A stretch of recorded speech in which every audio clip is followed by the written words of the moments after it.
After I co-signed her car loan and helped her cover 2 months of rent, my girlfriend sat me down and said, "I think I've outgrown you.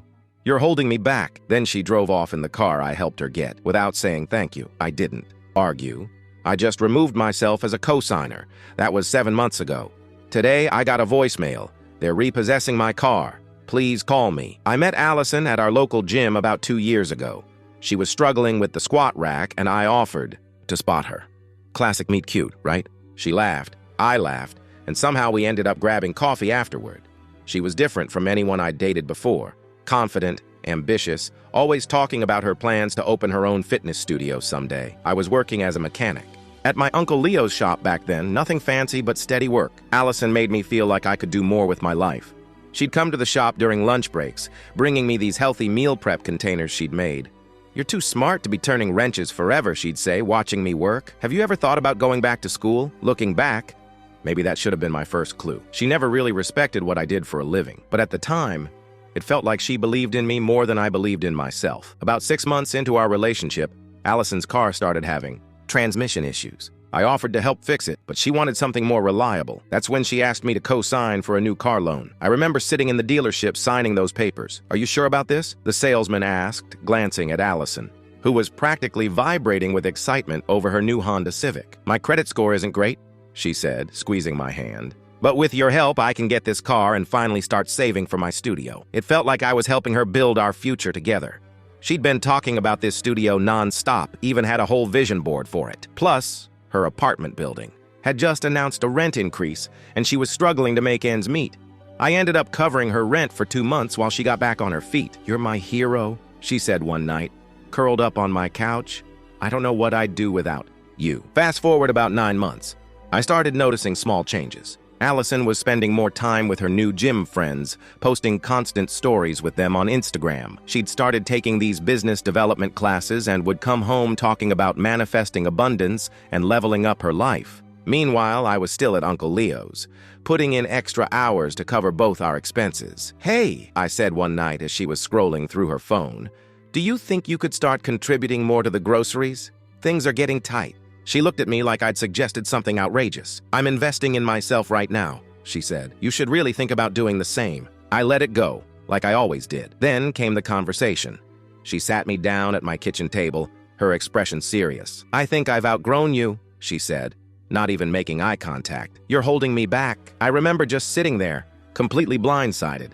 After everything I'd done to support her, this was how she felt. She launched into this rehearsed speech about how she needed to focus on her personal growth and how I was too comfortable in my blue-collar lifestyle. I tried to respond, but she cut me off. "I'm taking the car," she said, standing up. "I'll figure out the payments myself. Thank you for helping me get it, but I need to move on."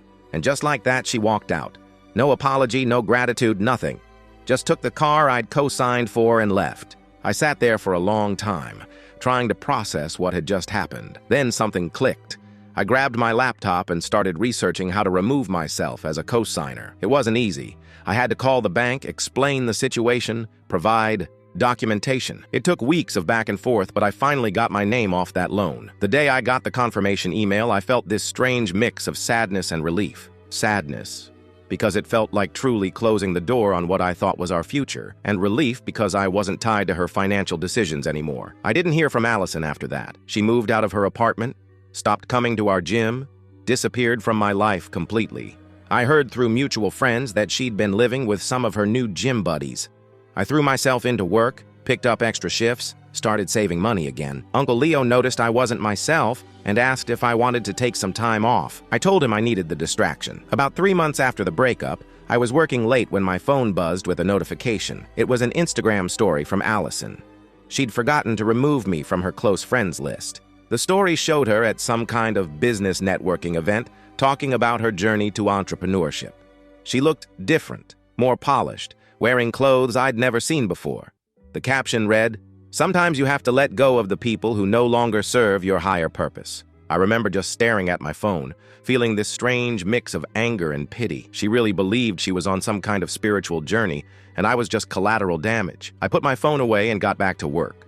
A few days later, I got a call from my friend Marcus. He'd seen Allison at the gym, complaining about how hard it was to make her car payments. Apparently, She'd been telling people I abandoned her financially. I wanted to set the record straight, but Marcus told me not to bother. People who know you know better, he said. The rest doesn't matter, so I stayed quiet, focused on rebuilding my life. I moved into a cheaper apartment, started taking night classes in automotive technology, something I'd been wanting to do for years but never had time for. I even bought myself a used truck, nothing fancy, but it gets me where I need to go. Then about 2 months ago, I got a random text from Allison. "Hey, hope you're doing well. Just wanted to let you know I'm doing amazing things with my life. Thanks for being part of my journey." I didn't respond. What was there to say? Last week, I saw on social media that she'd started some kind of life coaching business. Her posts were all about manifesting abundance and creating your own reality. The irony wasn't lost on me. And then today happened. I was at work when I saw the missed call from an unknown number. When I checked the voicemail, I couldn't believe my ears. It was Allison. Her voice completely different from the confident woman who'd walked out of my life 7 months ago. "Hey, it's me," she said, sounding on the verge of tears. "They're repossessing my car. Please call me. I need your help." I played the voicemail 3 times, trying to wrap my head around it. The car I'd helped her get, the car she'd driven away, in without a thank you, was being repossessed. And now she wanted my help? I haven't responded yet. Part of me wants to call her back and say, "I told you so." Another part wants to just block her number and move on. But there's this small part of me that remembers the girl I met at the gym, the one who used to bring me lunch and talk about our future. I don't know what I'm going to do. Maybe I'll call her back, maybe I won't. But one thing's for sure, I'm not going to be anyone's safety net anymore. Not hers, not anyone's. I'll update when I can. Edit. Thanks for all the supportive comments. To answer some questions, yes, I have documentation of everything. The cosign removal confirmation, the rent payments, all of it. And no, I won't be helping her financially again. That ship has sailed. Edit 2. Some of you are asking about my night classes. They're going well. I'm learning a lot about hybrid systems, which is where the industry is heading. It's nice to be investing in myself for a change. Update 1. It's been 3 days since I got that voicemail from Allison. "They're repossessing my car. Please call me. I need your help." I haven't responded yet, and honestly, I don't know if I will. The past 3 days have been a weird mix of emotions, mostly anger and this strange sense of validation. Not the good kind, though. The kind that makes you realize how much you were taken for granted. After posting my original update, I decided to take a walk to clear my head. Ended up at this little coffee shop near my apartment that I rarely go to, as I was. Waiting for my order, I ran into Marcus, the friend who'd told me about Allison's financial complaints at the gym. He was sitting there with his laptop working on some project. "Dude, you look like you've seen a ghost," he said when I sat down at his table. I told him about the voicemail. He just shook his head and laughed. "Classic Allison," he said, "always looking for a safety net." I was about to change the subject when my phone buzzed with a text. Not from Allison, but from a number I didn't recognize. "Hey, this is Sarah from the gym. I know we don't really know each other, but can we talk? It's about Allison." I showed Marcus the text. He raised his eyebrows. "That's one of her new friends, right? The ones she ditched us for?" I nodded, typing back. "Sure. What's up?" Sarah responded immediately, asking if we could meet at the park near the gym. I figured why not? I had nothing better to do, and I was curious about what she had to say. When I got to the park, Sarah was already there, pacing back and forth near the playground. She looked nervous, kept glancing around like she was worried someone would see us. "Thanks for meeting me," she said. "This is weird, I know, but I felt like you should know what's been going on." "What do you mean?" I asked. She took a deep breath and launched into this whole story about how Allison had been borrowing money from various people at the gym for months. Small amounts at first, $20 here, $50 there. Always with some story about how she was waiting for a big client payment to come through. "She owes me $200, Sarah admitted, looking embarrassed. "And I'm not the only one. She's borrowed from at least 5 other people that I know of. The stories are always the same. Her bank messed up, a client is late paying, she had an unexpected expense." My blood started boiling as Sarah kept talking. Apparently, Allison had been using her whole manifesting abundance persona to convince people she was on the verge of some big breakthrough. She'd even been talking about opening her own fitness studio again. The same dream she'd sold me on when we were together. The worst part? Sarah showed me screenshots of text conversations where Allison had been bad-mouthing me to their mutual friends. She'd been telling people that I was controlling, that I held her back from pursuing her dreams, that I was the reason she was struggling financially. I felt sick reading those messages, remembering all the times I'd helped her, co-signing her car loan, paying her rent, supporting her dreams. But here's where it gets interesting. Sarah mentioned that Allison had recently started dating this guy named Trevor, someone she met at one of those business development workshops she was always talking about. Apparently, Trevor comes from money, and Allison had been telling everyone that he was going to invest in her studio. I thanked Sarah for the information and headed back home, my mind racing. On the way, I stopped by Uncle Leo's shop to clear my head. He took one look at me and handed me a wrench. "Want to help me with this transmission?" Best therapy there is. As we worked, I told him everything. The voicemail, Sarah's revelations, the new boyfriend. Uncle Leo just shook his head. "Some people never change," he said. "But here's the thing. You got smart. You got your name off that loan. Now it's her problem, not yours." That night I sat down and really thought about everything. Allison's pattern was obvious now. She'd used me to get what she wanted, then moved on to her next target. I was just the stepping stone between her and whatever dream she was chasing at the moment. But here's where the story takes a turn. Remember how I mentioned that I kept all the documentation from when I removed myself as a co-signer? Well, I started going through my files and found something interesting. Not only did I have proof that I was no longer responsible for the car loan, but I also had screenshots of our text conversations from when we were together. Conversations where she explicitly thanked me for helping her with rent and other expenses. I wasn't planning to use these screenshots for anything specific, but seeing them reminded me of all the ways she'd manipulated me, and it got me thinking about all the people she was currently manipulating at the gym and elsewhere. The next day, I was back at the coffee shop when Marcus texted me. "Dude, you need to see this." He sent me a screenshot of an Instagram story from Allison. She'd posted a picture of herself with Trevor, captioned, "Building our empire together," with some nonsense about manifesting success. But that's not what caught my attention. In the background of the photo, there was a stack of papers on a table, and I recognized the logo on those papers. They were from the same car dealership where we'd gotten her Honda Civic. I zoomed in and could just make out part of the text. Financing options. My phone buzzed again. Another message from Sarah. "Hey, just heard through the grapevine that Allison is trying to get Trevor to help her refinance the car. She told him you're refusing to help her and that you're trying to sabotage her life." I just stared at my phone, feeling this strange mix of anger and amusement. She was trying to pull the same trick twice, using someone else to bail her out of a situation she'd created, but this time, I wasn't going to let her rewrite the narrative. I called Marcus and asked him to meet me at the coffee shop. When he arrived, I showed him the screenshots I'd found, the proof that I'd removed myself as a co-signer, the text where Allison had thanked me for helping her financially. "What are you planning?" Marcus asked, looking concerned. "I'm not sure yet," I admitted, "but I'm tired of being painted as the bad guy while she plays the victim. I'm not going to do anything crazy. I just want the truth to come out." Over the next few days, I started hearing more and more stories about Allison from mutual friends.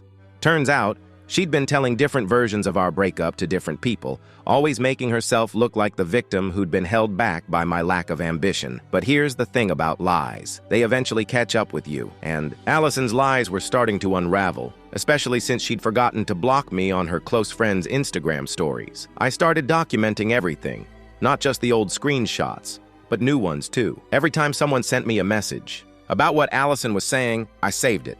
Every time she posted something on social media that contradicted her previous statements, I took a screenshot. I wasn't planning to use this information maliciously.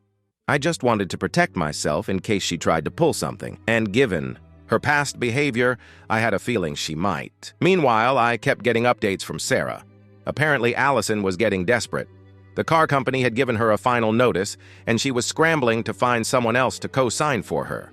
She'd even tried to convince Trevor to take over the loan completely, claiming that I was being unreasonable and refusing to help her out of spite. The irony was almost funny. She'd accused me of holding her back, but now she needed me to bail her out. I still hadn't responded to her voicemail, but I was getting daily texts from her. They started off polite, "Hey, can we talk?" Then moved to guilt-tripping. "I can't believe you're being this petty," and finally turned angry. "You're ruining my life." I showed the messages to Uncle Leo during one of our lunch breaks at the shop. He just shook his head.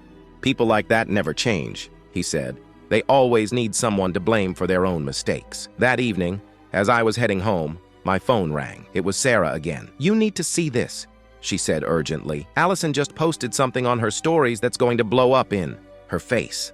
I opened Instagram and checked Allison's stories. She'd posted a long rant about how I was trying to destroy her life, how I was refusing to help her with the car I co-signed for, how I was spreading lies about her at the gym. But here's where she messed up. She included screenshots of our old text conversations as proof, Conversations where I was clearly helping her financially and being supportive. The comments started pouring in almost immediately. People who knew the truth were calling her out, pointing out the inconsistencies in her story, asking why she needed help with a car loan if she'd outgrown me and moved on to better things. Within an hour, she'd deleted the post, but the damage was done. People were talking, and now everyone knew that she'd been lying about our breakup and her current situation. I still haven't responded to her voicemail or her texts, but I did get a call from Trevor. He wanted to know my side of the story.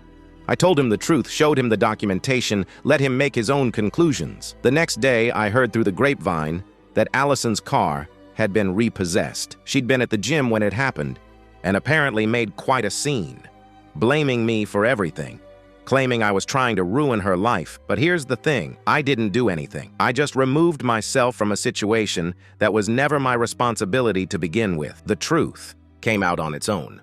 As I write this, I'm sitting in my apartment, looking at the documentation I saved, the proof that I was never the villain in this story. Allison's true colors finally showed, and I didn't have to lift a finger. I don't know what she'll do next.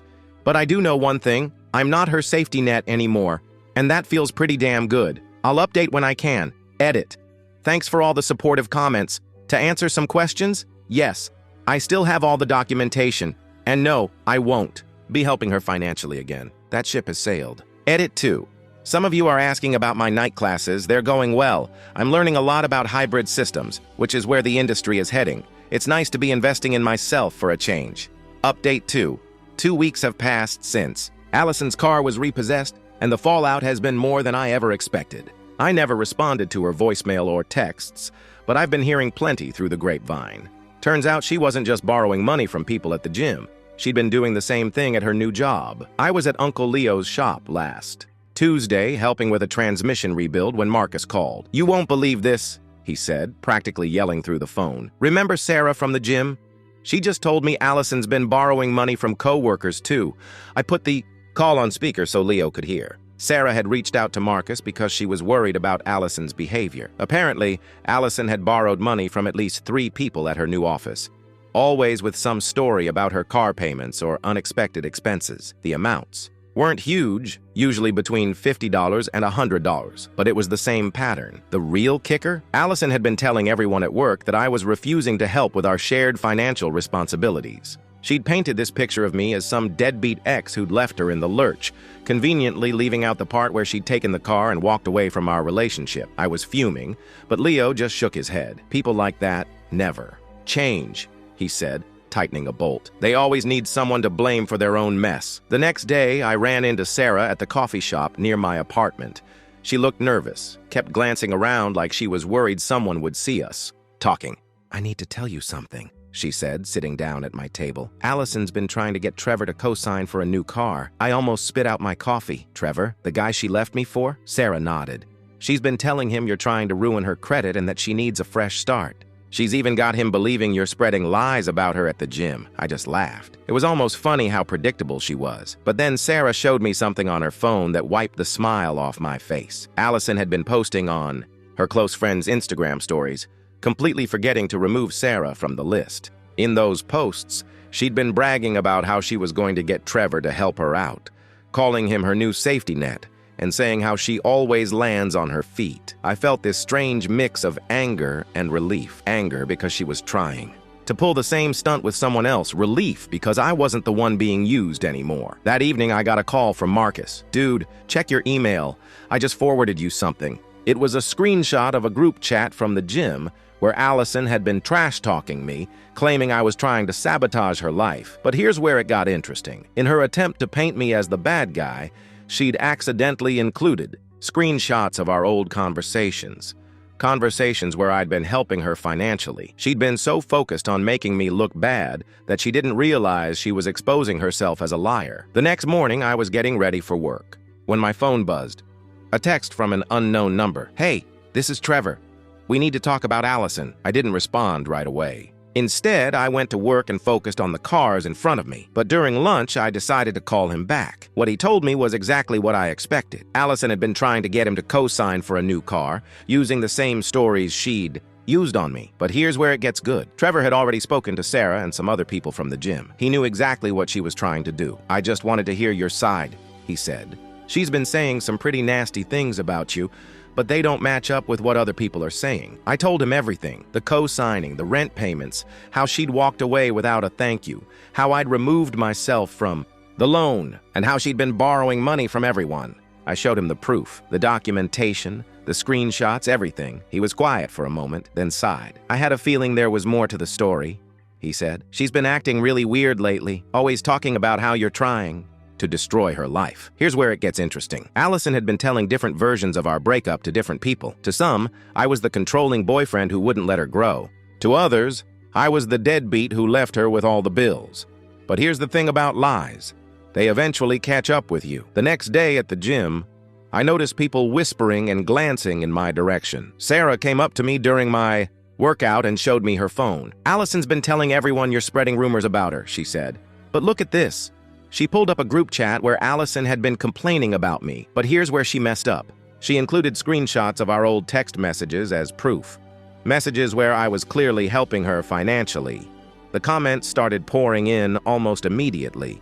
People who knew the truth were calling her out, pointing out the inconsistencies. In her story, asking why she needed help with a car loan if she'd outgrown me and moved on to better things. Within an hour, she'd deleted the post, but the damage was done. People were talking, and now everyone knew that she'd been lying about our breakup and her current situation. I still haven't responded to her voicemail or her texts, but I did get a call from Trevor. He wanted to know my side of the story. I told him the truth, showed him the documentation, let him make his own conclusions. The next day, I heard through the grapevine that Allison's car had been repossessed. She'd been at the gym when it happened, and apparently made quite a scene, blaming me for everything, claiming I was trying to ruin her life. But here's the thing, I didn't do anything. I just removed myself from a situation that was never my responsibility to begin with. The truth came out on its own. As I write this, I'm sitting in my apartment looking at the documentation I saved. The proof that I was never the villain in this story. Allison's true colors finally showed, and I didn't have to lift a finger. I don't know what she'll do next, but I do know one thing. I'm not her safety net anymore, and that feels pretty damn good. I'll update when I can. Edit. Thanks for all the supportive comments. To answer some questions, yes, I still have all the documentation, and no, I won't be helping her financially again. That ship has sailed. Edit 2. Some of you are asking about my night classes. They're going well. I'm learning a lot about hybrid systems, which is where the industry is heading. It's nice to be investing in myself for a change. Final update. I never thought this day would come, but here we are. It's been 6 months since I first posted about Allison and the car loan situation. So much has happened that I honestly don't know where to start. But I guess the best place is with the phone call that changed everything. About 2 days after my last update, I was working on a Toyota Camry at Uncle Leo's shop when my phone buzzed. It was a text from Sarah, one of Allison's former gym buddies who'd been keeping me updated on her antics. Call me when you can. It's important. I waited until my lunch break to call her back. What she told me made my blood boil. Allison's been telling people you're stalking her, Sarah said. She's been going around saying you're obsessed and won't leave her alone. The worst part? She's trying to get Trevor to file a restraining order against you. I just stood there in the break room, staring at my sandwich. This was a new low, even for her. But then Sarah said something that changed everything. She's posted screenshots of your texts to prove it, but they're all edited. I have the originals. I told Sarah to stay put, grabbed my stuff, and headed straight to the coffee shop where Marcus was working. I knew I needed to document everything properly, and Marcus was good with this kind of stuff. When I got there, he was already setting up his laptop. Dude, you look like you're about to explode, he said. I showed him the texts from Sarah. Allison had been taking screenshots of our old conversations and editing them to make it look like I was harassing her. The real kicker?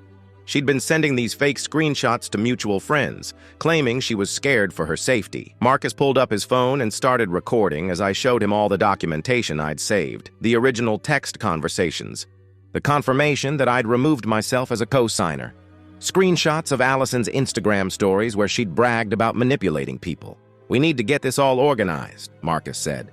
She's playing a dangerous game. I spent the next few days gathering everything I had.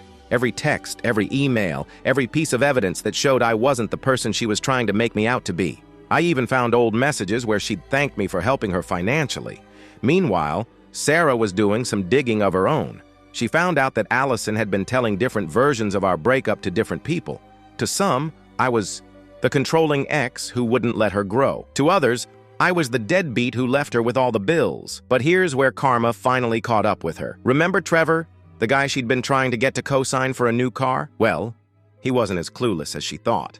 He'd been hearing things from other people at the gym, and when he saw the fake screenshots she'd been spreading, he started asking questions. One evening, I was at home going through my documentation when my phone rang. It was Trevor. "Look, I don't want to cause trouble," he said, "but Allison's been telling me some things that don't add up. Can we meet?" I agreed to meet him at a neutral place, the same coffee shop where Marcus worked. When Trevor walked in, he looked like he'd aged a decade. I showed him everything, the proof that I'd removed myself from the loan, the original text, conversations, the evidence that Allison had been borrowing money from everyone. But here's where it gets interesting. Trevor had his own stories to tell. Allison had been using the same tricks with him, borrowing money, making promises, playing the victim.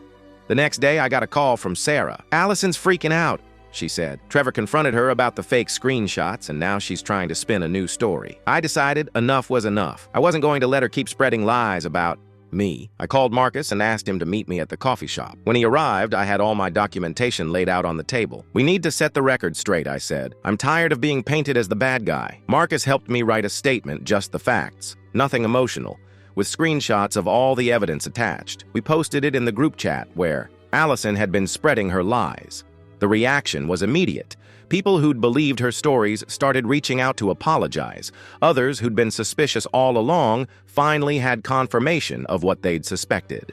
But here's the best part. Allison's stories started unraveling on their own. The more she tried to defend herself, the more obvious it became that she'd been lying. Within days, she deleted her social media accounts and stopped coming to the gym.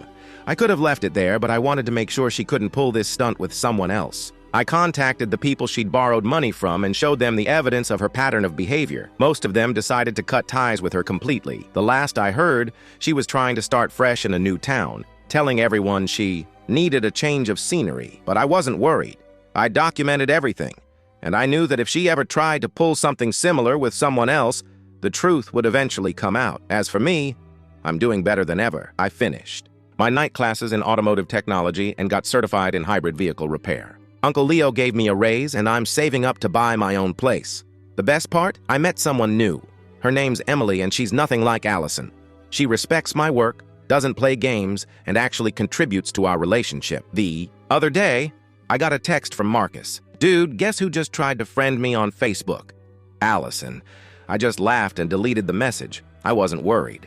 I'd learned my lesson, and I wasn't going to let her back into my life. Looking back, I'm actually grateful for what happened. It taught me to be smarter about who I trust, to document everything, and to stand up for myself when someone tries to paint me as the villain.